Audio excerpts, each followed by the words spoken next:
So a lot of people that are new to motorcycling start viewing a lot of YouTube channels, which is a really smart thing to do. However, I found that on a lot of YouTube channels, everybody or most of them are very well informed and experienced. They have so many years of experience on motorcycles. And these are the kind of people you meet that, they can tell you the ins and outs of specific models and styles of motorcycles and what the thrust or torque there are at the back wheel. I'm not that kind of motorcyclist. I'm the kind of guy that jumps on and goes. Now, don't get me wrong. I've got, 30 years of riding experience, but I'm an avid rider. I do easily 10 to 20,000 miles a year on my motorcycles, but it's all recreationally. I'm not part of any club. I don't partake in any special events. I'll do poker runs every now and then. My thing is, I like to get on my bike and just go somewhere. I always have a destination in mind, and it's kind of weird that people say, well, it's not the destination, it's the journey that counts. And for me, I'm the kind of rider that if I don't have an end destination, then I feel like I'm just kind of wasting my time and wasting gas. But that being said, what I do is I invent destinations to have a reason to ride. I live in Colorado, Denver, Colorado, and we're very lucky here. Sunshine here. We get more sunshine than probably Florida does in Denver, Colorado. However, just because it's sunny doesn't mean it's warm. So you have to be prepared to ride sometimes in some cold conditions. And what I'm very particular about in riding in the wintertime is we'll get a lot of snow and then it melts off mostly and the streets are all wet, but it can easily drop down into the freezing range where you get spots of black ice on the road, which is just so detrimental to motorcycle riding. I've ridden on the ice and I've ridden through snow. I've ridden through a blizzard once, and it is not fun. It's very scary, and it's a real easy way to go down. As much as motorcycles like to stay upright, there are things that'll make them go down. So what this video is about is I'm going to go through and show you what I do to my motorcycles during the winter time, because who knows if it's going to be 2 weeks or 2 months from one ride to the other. So what I'm going to do is I'm going to show you my 1983 Kawasaki KZ1000 police bike. I bought this bike for $2,000 a couple years ago because my main motorcycle, my KTM 950, I had kind of blown the motor on it. So I needed something to ride in the meantime because, as you might find out eventually, if you have to deal with a motorcycle shop, they're worse than car dealers in as much as that they know that they are the only hope you have for getting that bike going, and there's not many of them. Car dealers, there's 100 of them in this city, at least probably 300 of them in this city.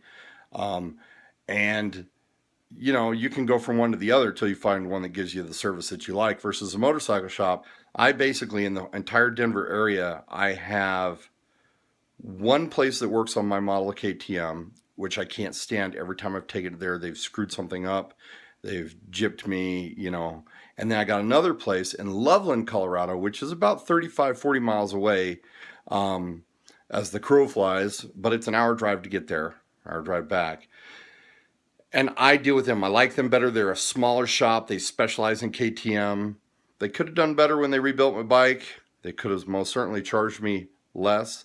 Overall, it cost me about $4,000 to get some races replaced in my motorcycle. They didn't have to replace things like the cylinder head or pistons or anything like that, and it still cost me $4,000. So, anyway, on to the 1983 KZ1000.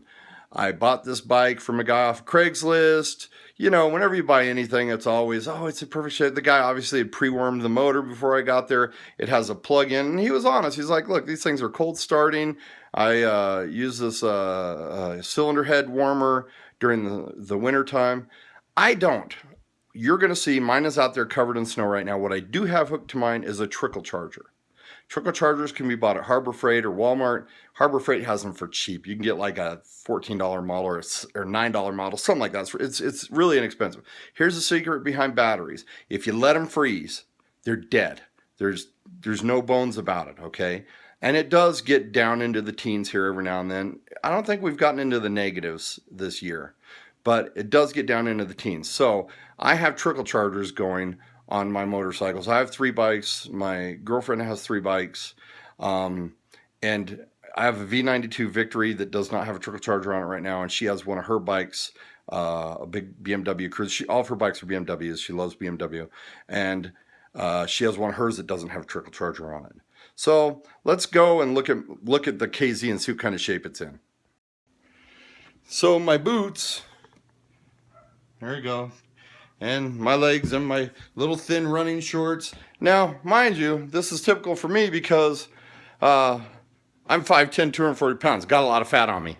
So that helps keep me warm, but ever since I was a skinny kid, I dressed in shorts. I can't stand pants, can't stand long sleeves. Of course at work I dressed appropriately, but this is appropriate for Colorado. Just got outside. This is so typical for Colorado.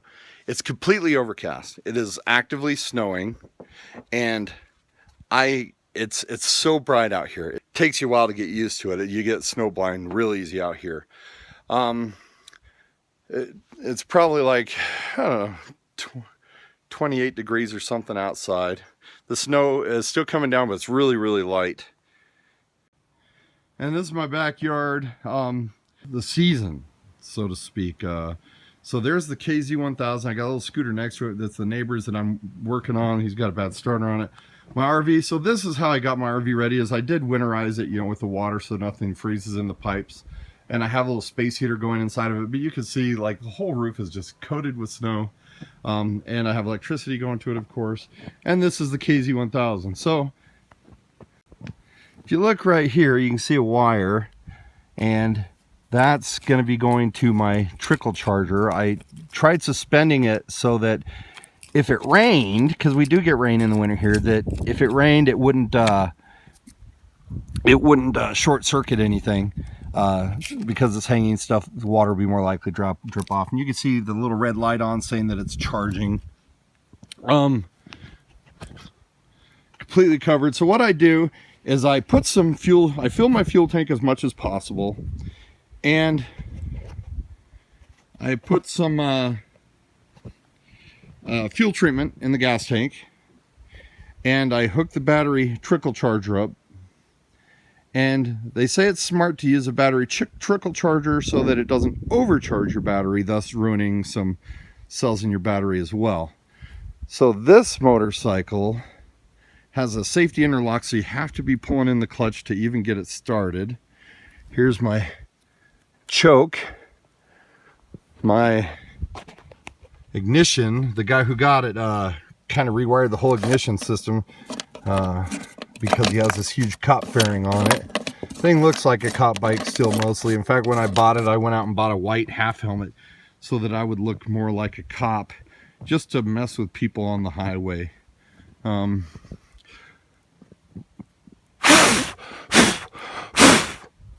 there's that. So let's see if we can get this baby started up. So ignition and choke and clutch and starter.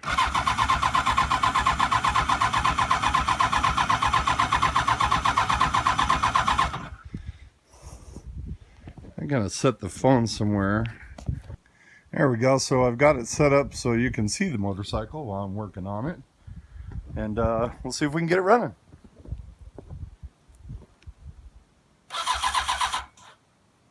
Ooh, my throttle is frozen.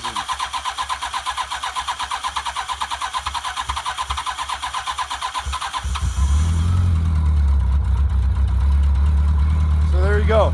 See, it took a few cranks to get going, but it's going. It's literally so cold right now that the throttle's frozen. So some water obviously got into the mechanism of the throttle assembly, and it's frozen. But I'm gonna sit and let it run for a few minutes, and you're gonna hear it start. As it's going, it's gonna start idling faster and faster.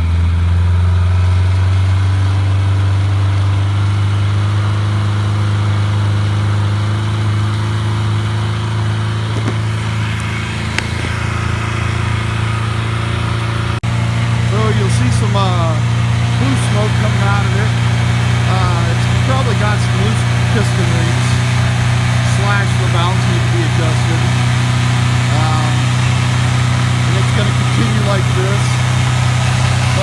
It's already melting snow on it.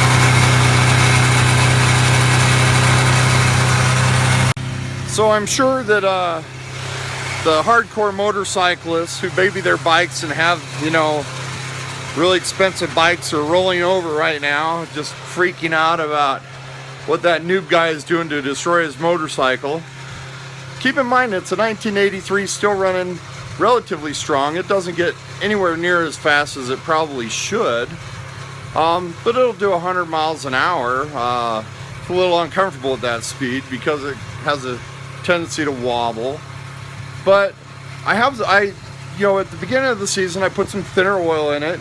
I usually run a 50 weight oil, 20W50 for the summertime, because the summers out here get really hot and engines have a tendency to overheat, which means your oil is going to thin out. The viscosity is going to lower down. If you don't understand that, it's okay.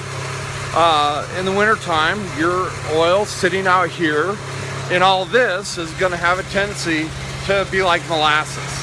And so that's going to kind of make it hard. But so you heard the bike when I was turning over, it was no. That means the oil isn't too thick. And the important thing when you start any motor is that oil gets around all the parts as soon as possible. So you saw the bike start up relatively easily I would consider. And I can reach down and I can adjust the idle on it right now so it's not idling so fast. But right now it's doing okay. I'm watching all the snow melt off of the engine. See all over here, it's already nice and hot. And all this stuff is just, you know, it's running down, melting real quick. So what I do is I come out every few weeks and I start it up. And it's that simple. Gasoline treatment for sure. And the stuff is cheap that you buy. It's like $5 for a pint of it, and a gas tank that has, you know, 3 gallons of gas in it just takes a smidgen. In fact, I probably use the same bottle to treat all of my motorcycles, so 6 motorcycles altogether, and my RV. So, you know, $6 or $7 for that is a deal and a half. I rode this bike this winter, just took it out around the block one time. We just went on a ride day before yesterday with our motorcycles. You know, this is so typical for Colorado. It's my greenhouse. It was destroyed in the wind. Brand new greenhouse. Apple tree was destroyed, and we're going to use that for the smoker ride. So now that the bike is warmed up, I've pushed the choke in and you can hear it running just smooth and fine. Listen to the engine. Sounds just wonderful, doesn't it? Still covered with snow. I'm not even going to bother brushing the snow off of it. It's still snowing. Just going to be covered up with snow tomorrow. Here's what the heat did to the snow from the exhaust pipe. And it's that simple, folks. If you want to take care of your bike during the wintertime, go out and start it up. You notice I don't even have a cover on it. And I actually do have a cover for it, but, you know, whatever. And that's it. So leave your comments and questions below, and I'll definitely answer them back. And the KZ1000 Cop Bike still runs like a champ. Until next time.